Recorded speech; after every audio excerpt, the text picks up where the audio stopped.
नमस्कार, आप देख रहे हैं न्यूज़ 8। मुंबई एयरपोर्ट पर आज एक बड़ा हादसा हो गया है। एक चार्टर्ड विमान लैंडिंग के दौरान रनवे से फिसल गया। प्लेन में 6 यात्री और 2 क्रू मेंबर सवार थे। हादसे में घायल हुए यात्रियों को इलाज के लिए अस्पताल दाखिल कराया गया है। इस चार्टर्ड विमान ने विशाखापट्टनम से उड़ान भरी थी। हादसे के रनवे को कुछ देर के लिए बंद कर दिया गया था, लेकिन सभी सेफ्टी चेक के बाद फ्लाइट ऑपरेशंस फिर से शुरू हो गए हैं। ज्यादा जानकारी दे रहे हैं हमारे सहयोगी सुनील सिंह।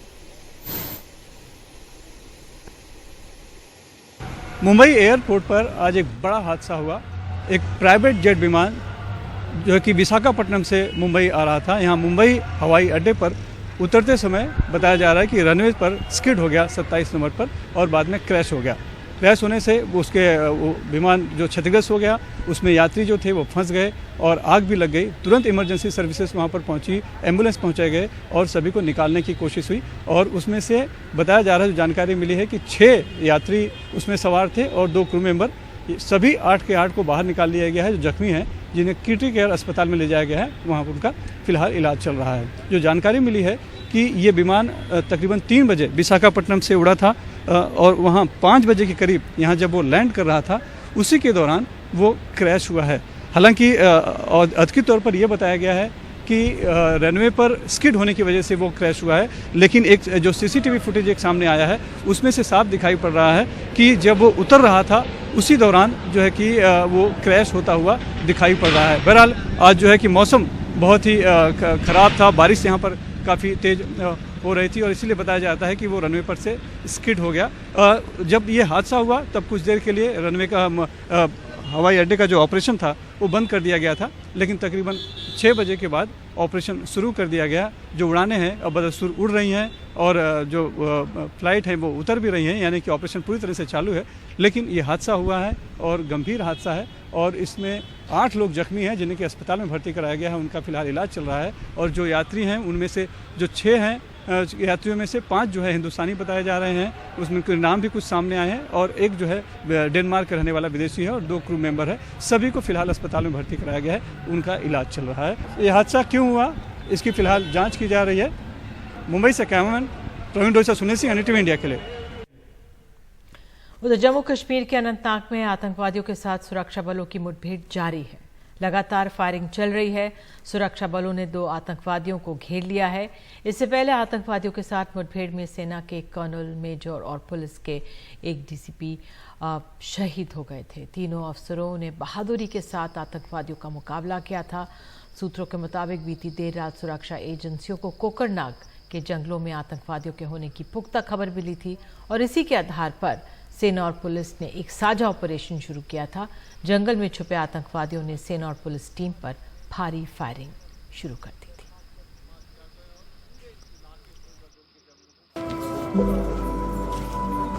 दक्षिण कश्मीर में सेना को बड़ा नुकसान हुआ है। आतंकियों के साथ मुठभेड़ में सेना के कर्नल मनप्रीत सिंह, मेजर आशीष धोनचक और जम्मू कश्मीर पुलिस के DSP हिमायू भट्ट शहीद हो गए। सेना और पुलिस को अनंतनाग के कोकरनाग, हलूरा, गंडूल के जंगलों में आतंकियों के छुपे होने की खबर मिली। सुरक्षा बलों ने कर्नल मनप्रीत सिंह की अगुवाई में आतंकियों पर धावा बोला। घने पहाड़ी जंगलों में छुपे आतंकियों ने फायरिंग शुरू कर दी। अपनी जान की परवाह किए बिना सुरक्षा बलों ने आतंकियों का डटकर मुकाबला किया। आतंकियों के गोली लगने से तीनों अफसर घायल हो गए। बाद में इनको बचाया नहीं जा सका। आतंकियों से लोहा लेने वाले सेना के 19 राष्ट्रीय राइफल्स के कमांडिंग ऑफिसर 31 साल के कर्नल मनप्रीत सिंह हरियाणा के पंचकुला के रहने वाले थे। अपनी 18 साल की सर्विस के दौरान हमेशा जाबाज कर्नल सिंह ने आगे बढ़कर मोर्चा थामा और जो भी जिम्मेदारी मिली उसे बहादुरी के साथ निभाया और उस बहादुरी के लिए मनप्रीत को सेना मेडल से सम्मानित भी किया गया। कर्नल मनप्रीत अपने पीछे पत्नी जगमीत ग्रेवाल और एक बेटा व एक बेटी को छोड़ गए। सेना के इसी पलटन ने बुरहान वानी समेत सैकड़ों आतंकियों को मार गिराया था। मनप्रीत के पिता भी फौज में थे और बचपन से ही मनप्रीत भी फौजी वर्दी पहनने का सपना देखने लगे। मेरा बेटा शहीद हो गया, मेरा कर्नल शहीद हो गया, हाय मेरा मनप्रीत कर्नल शहीद हो गया, मेरे दिल दा टुकड़ा शहीद हो गया। संडे नू मेरी गल होई थी 3 वजे दोपहरे नू मेरी गल होई थी, कहना मैं सुत्ता पिया उठिया ए तुसी भी आराम कर लो मम्मी। 34 साल के मेजर आशीष धोनचक भी हरियाणा के ही पानीपत के रहने वाले थे। 10 साल सेना में सर्विस कर चुके आशीष को भी बहादुरी के लिए सेना मेडल मिल चुका है। आशीष 3 बहनों के इकलौते भाई थे। अगले महीने 13 अक्टूबर को उन्हें छुट्टियों में अपने घर लौटना था, क्योंकि उनका नया घर गृह प्रवेश का इंतजार कर रहा था, मगर ये हो न सका। वह अपने पीछे अपनी पत्नी ज्योति धोनचक और 2 साल की बेटी को छोड़ गए हैं। बस टेलीफोन से मिली थी भाई। हाँ जी, क्या कुछ बताया? पहले तो यही था कि भाई ऐसे ऐसे कोई ऑपरेशन है उसमें, बस बाकी फिर न्यूज़ के थ्रू, बाकी मेरा बेटा आर्मी में, उसने बताया फ़ोन करके। हाँ जी। तो परिवार में कौन कौन है सर इसके? बच्चे वगैरह, भाई बहन? अकेला लड़का है, मेरे भाई का है। 3 बहनें हैं इसकी, एक इसकी लड़की है 2.5 साल की। महज 5 साल पहले हुमायूं जम्मू कश्मीर पुलिस में भर्ती हुए। तब से लेकर अब तक हुमायूं की ड्यूटी काफी चुनौती से भरी रही है। पहले आतंकियों के सफाई के लिए बने स्पेशल ऑपरेशन ग्रुप में रहे। बुधवार को भी सेना के साथ आतंकियों के खिलाफ कार्रवाई में पीछे नहीं रहे। गोली लगने के 6 घंटे बाद तक वो मौत से जंग लड़ते रहे, पर 33 साल के बहादुर अफसर को बचाया नहीं जा सका। हुमायूं मुजम्मिल भट्ट दूसरी पीढ़ी के पुलिस अधिकारी थे। उनके पिता गुलाम हसन भट्ट पुलिस में आईजी रह चुके हैं। हुमायूं का घर 1.5 साल पहले ही बसा था। महज 29 दिन पहले ही उनके घर खुशियां आई थी, जब उनके घर बेटे का जन्म हुआ था। हम लोग अपने घर पर चैन की नींद सो पाते हैं तो ऐसे ही जाबाज सुरक्षा कर्मियों के बदौलत जो अपनी जान की परवाह किए बिना दुश्मनों से भिड़ जाते हैं, और जब हमारी हिफाजत की राह में अपनी जान की भीड़ चढ़ा देते हैं तो इनके घर वाले की तरह हमारे और आपके दिल भी दुख से भर जाते हैं। श्रद्धांजलि ऐसे बहादुरों को। नई दिल्ली में कैमरामैन सचिन गुप्ता के साथ राजीव रंजन, एनडीटीवी इंडिया।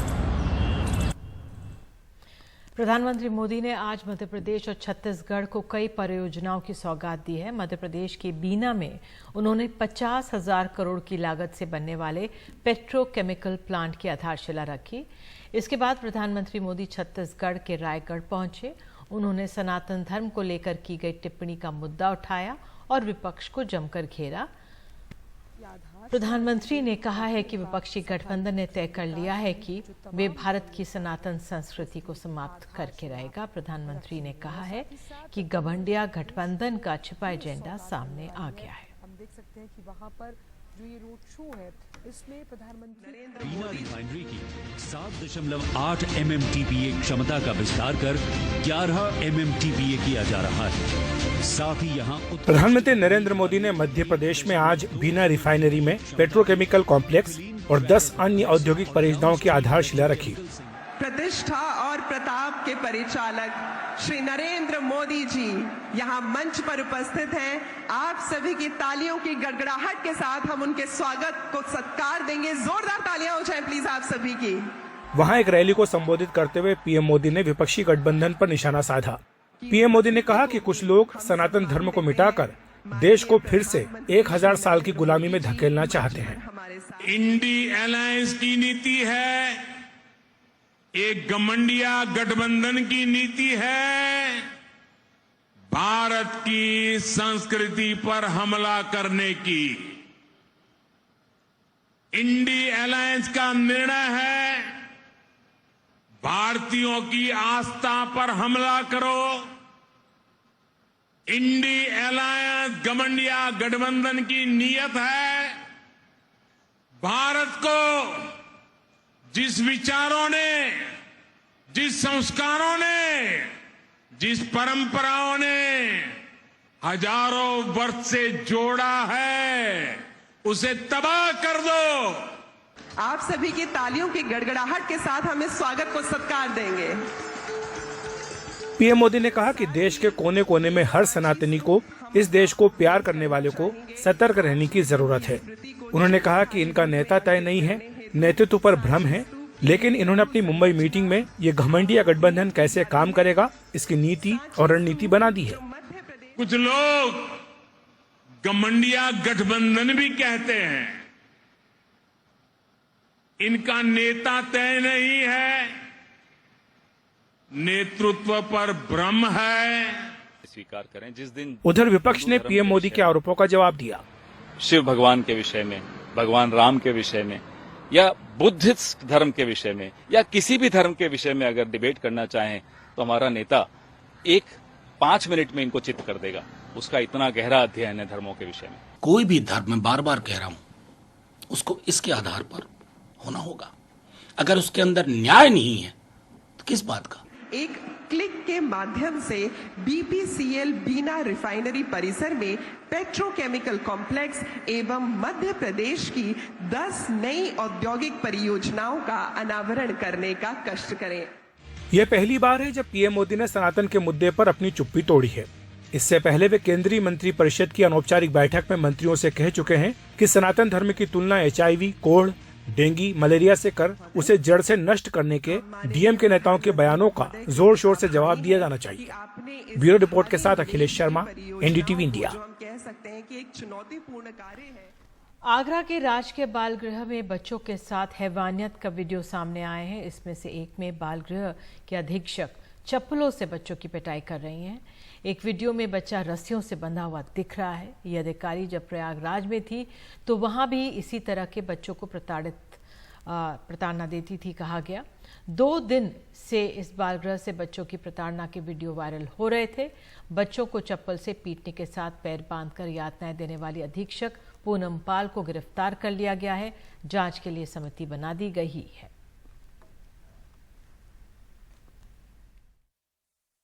ये मंडल में जनपद आगरा का प्रकरण था, जहां एक जगह एक वीडियो वायरल हुआ था जिसमें बच्चे के साथ मारपीट की घटना संज्ञान में आई थी। उसमें कल ही डीएम आगरा को निर्देशित कर दिया गया था कठोर कार्यवाही के लिए। उन्होंने टीम भेजी थी और अधीक्षिका को कल और जिन स्टाफ ने ये घटना को किया था उनको हटा दिया गया था और आज इसमें जिला प्रशासन आगरा द्वारा FIR भी दर्ज कराई। बिहार के मुजफ्फरपुर में बागमती नदी में नाव पलटने से बड़ा हादसा हुआ है। 33 बच्चों को लेकर जा रही नाव नदी में पलट गई, जिसमें से 11 बच्चों को बचा लिया गया है, पर 11 बच्चे लापता हैं। बाकी बच्चों को बचाया जा चुका है। बच्चे नाव पर सवार होकर स्कूल जा रहे हैं।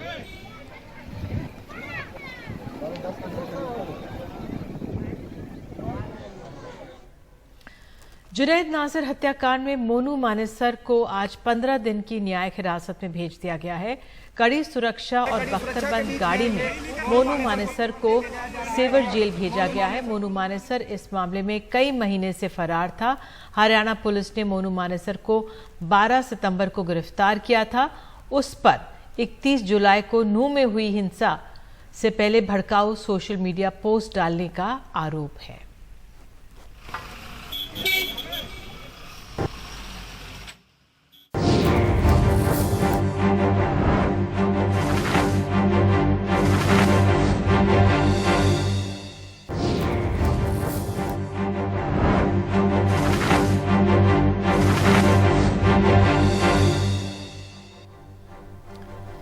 केरल में निपाह वायरस के संक्रमण के मामले लगातार सामने आ रहे हैं। निपाह वायरस संक्रमण के 5 मामले अब तक कोझिकोड में सामने आए। इनमें से 2 मरीजों की मौत बीते 2 हफ्तों में हो चुकी है। कोझिकोड जिले की 9 पंचायतों को कंटेनमेंट जोन में घोषित कर दिया गया है और करीब 800 लोगों के स्वास्थ्य पर निगरानी रखी जा रही है। ये वो लोग हैं जो निपाह से संक्रमित मरीजों के संपर्क में आए होंगे। 77 लोगों को हाई रिस्क कैटेगरी में क्वारंटीन किया गया है। कोझिकोड में स्कूल और कॉलेज शुक्रवार तक बंद कर दिए गए हैं। केरल सीमा से लगे तमिलनाडु, कर्नाटक के इलाके भी अलर्ट पर हैं।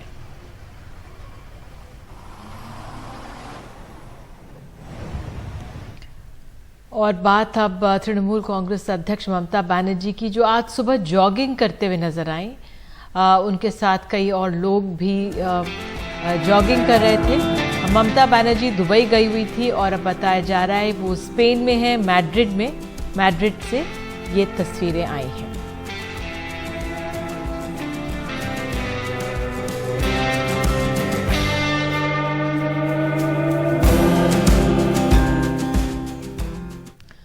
और आज हिंदी दिवस है। इस मौके पर अमेरिकी विदेश विभाग की हिंदुस्तानी प्रवक्ता ने दुनिया भर में हिंदी भाषा बोलने वालों को शुभकामनाएं दी हैं। वहीं भारत में ब्रिटिश राजदूत ने अपने पसंदीदा 5 हिंदी शब्द बताए। हिंदी के दिवस पर इंडिया समिट दुनिया के सब हिंदी बोलने वालों को शुभकामनाएं देती हूँ। हर एक भाषा की तरह हिंदी अपना मिठास रखती है। पिछले सप्ताह राष्ट्रपति बाइडेन इंडिया आए G20 के लिए और राष्ट्रपति बाइडेन और अमेरिकी सरकार की बातें आप तक पहुंचाने में जो किरदार मैंने अदा किया उस पर मुझे बहुत खुशी है। नमस्कार। हिंदी दिवस पर मैं आपके साथ मेरे 5 पसंदीदा शब्द शेयर करना चाहता हूं। अदरक, लेना देना, जुगाड़, खुशबू, गपशप। धन्यवाद। तो धन्यवाद। और इसी के साथ फिलहाल न्यूज़ 8 में इतना ही, लेकिन खबरों का सिलसिला NDTV इंडिया पर जारी रहेगा। नमस्कार।